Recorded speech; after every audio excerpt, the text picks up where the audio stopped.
mooy depuis presque 2 ans 3 ans ñu ngi ci recherche bi ñu ngi ci liggéey bi ci terrain bi ci village yi di seetu di xool di gestu ñoom nag yebal nañu fi délégation bi ku ko jiitee mooy adjoint directeur bi mu ànd ak directeur des mines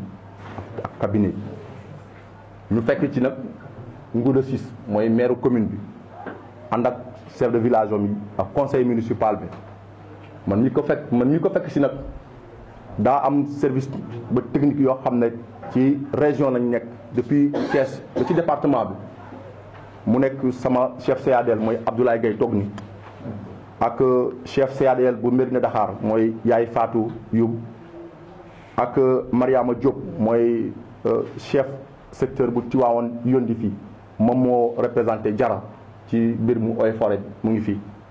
ak Fatou Samb boo xam ne moom mooy direct délégation bu direct bu Thiès yebal ko pour mu ñëw teewal ko donc pour vous dire que ñun lépp loo xam ne suñu autorité administrative la dem ci gouvernement bi dem ci gouverneur dem ci préfet pour que ñu ñëw teewal waxtaan bi jël kaddu wax loo xam ne moom la ñu yebal bu nekkee am nañ ko ñoom teew nañ fi ak chef de village yoo xam ne tamit mooy 16 chefs de village yoo xam ne mooy ñaar arrondissement bi bokk lu ñu wax le projet de Bégal parce que projet Bégal du rek commune Ngandiouf dafa bokk ci ñoo xam ne ñu ngi ci commune Mérina Dakhar waxtaan bu tee nag mooy njëkkal nañu waxtaan ci suñu biir mooy commune bi ak CEPOS ak sous-préfecture bi pour waajal daje bi waxtaan nañu ko xel yu rafet génn nañ ci pour ñu waajal daje bi tey bi nag mooy information bi dañuy indaale information bi bu ñu indee information bi ñu jox ñu ko ba pare ñu ñëw ñu séddale loo xam ne mooy projet Bégal képp koo xam ne dégg nga projet Bégal nga xam projet Bégal lan mooy projet Bégal lan moo nekk ci projet Bégal lan la projet Bégal di xaar ak yéen tamit lan ngeen di xaar ci projet Bégal je pense que loolu mooy waxtaan bu tey bi buñ ci paree ci kaddu yi nag le maire mooy jël kaddu le maire bu jëlee kaddu ba pare dal gan ñu jox kaddu bi waa CEPOS ñoom ñu présenté seen délégation bi ba pare directeur adjoint wax bu ci paree mu jox moo koo xam ne mooy directeur des mines mooy monsieur Fall mu wax bu ci paree nag mu soog a présenté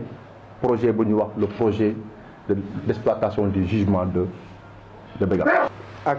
délégation bi nga xam ne si ñoo jóge ci préfet département ñu ngi koy nuyu di leen wax dalal jàmm di nuyu directeur u CEPOS ak ñi mu àndal ñëpp di leen wax dal leen jàmm may nuyu chef du village yi nga xam ne ñoo jóge Mérina Dakhar ñu ngi leen di wax dalal jàmm ñu di nuyu chef du village yi jógee commune Ngandiouf ñëpp 107 villages yi ñëpp ñu ngi leen di nuyu conseil yi nga xam ne si ñoo ñëw fii ñoom itam ñu ngi leen di nuyu di leen wax dalal jàmm kon comme ni ko sous-préfet waxee rek ñu ngi leen di nuyu kee nga xam ne maa ko am yite mooy Adama Mboup maa ko wax ndaxte mooy itam mu ñëw fekke si ko Cheikh Gaye ñu ngi koy beral nuyoo moom itam dafa nekk ci Bégal dëkk Bégal mbooloo mi foofu jiital ko di ko maanaam di ko wax loo jàpp comme ci projet beeg ak yëpp mu di ci am ay yëngu-yëngu ma di leen wax ni leen projet bii nga xam ni mooy CEPOS dafay ñëw ma ngi jaare ci gouverneur bi muy ñëw wàcc ci préfet département wàcc ci sous-préfet wàcc ci nun maire yi ci communes yi ñu def benn délégation ñu jëm ci chef du village yi kon loolu la ñuy firndeel tey ñu chef du village yi ñu formé leen comité bi nga xam ne moom lañ sàkkan ñu ànd ak ñoom dem chef du village yi wax leen ni leen projet bi day dafa am lu muy seet muy nuro phosphate ñu di ko seet ñu di ko def ba léegi benn pax boo xam ne si dina ko gas ci toolu jàmbur dina ca dédommagé 100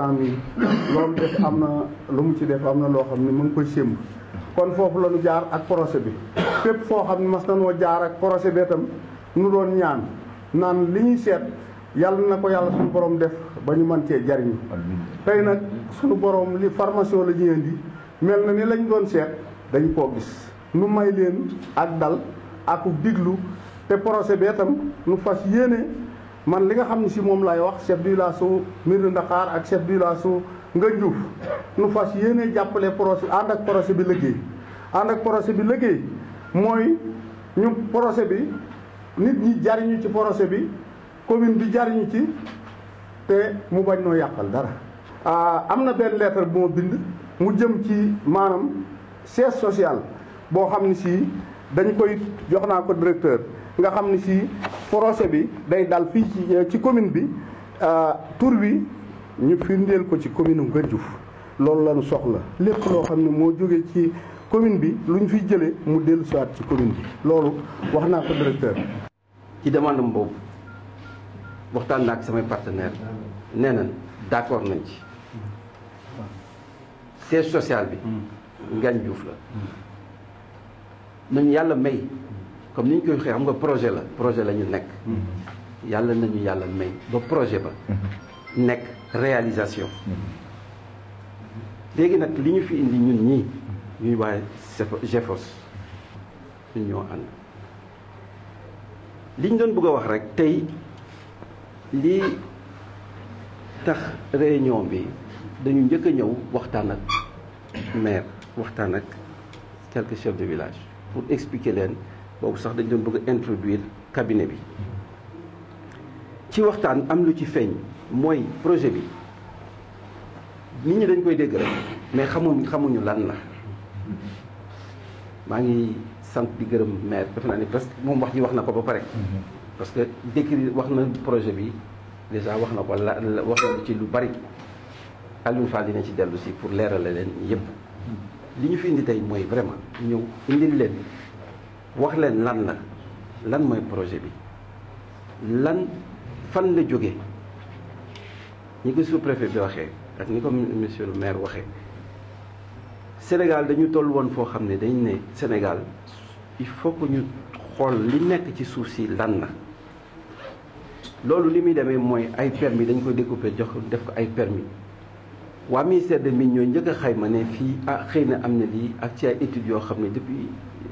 ci temps yi la woon ni fii am na lii fii am na lii fii am na leen ñu waxtaan ak ay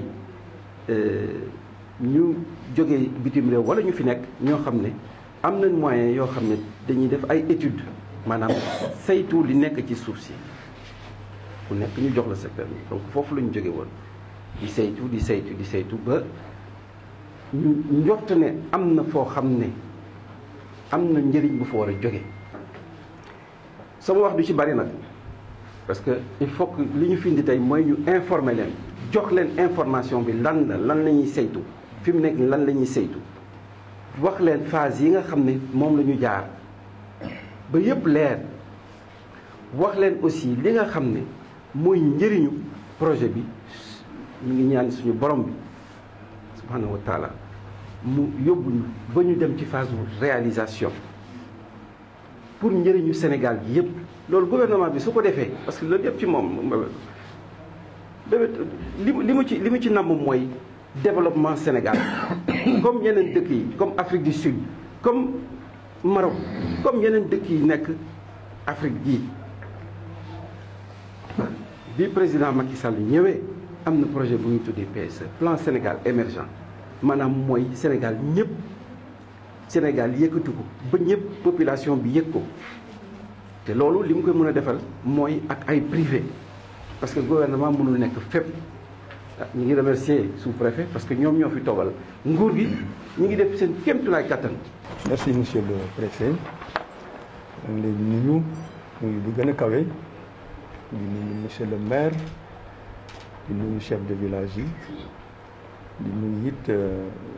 service CADL yi di leen gërëm di leen sant li Moustapha wax du ma ci teg leen ndax mat na comme toogaay bi dafa yàgg damay def rek ci jàppo yi maanaam pour exposer projet bi xam naa nag dama koy wax dañ ko bind ci tubaab bi dama koy wax ci wolof ndax comme ñi ëpp wolof lañ léegi dinaa ko jéem xam naa du ñàkk nag ay tarax wax waaye dinaa ko jéem a def ci wolof ndax boo jógee français bëgg ko du yomb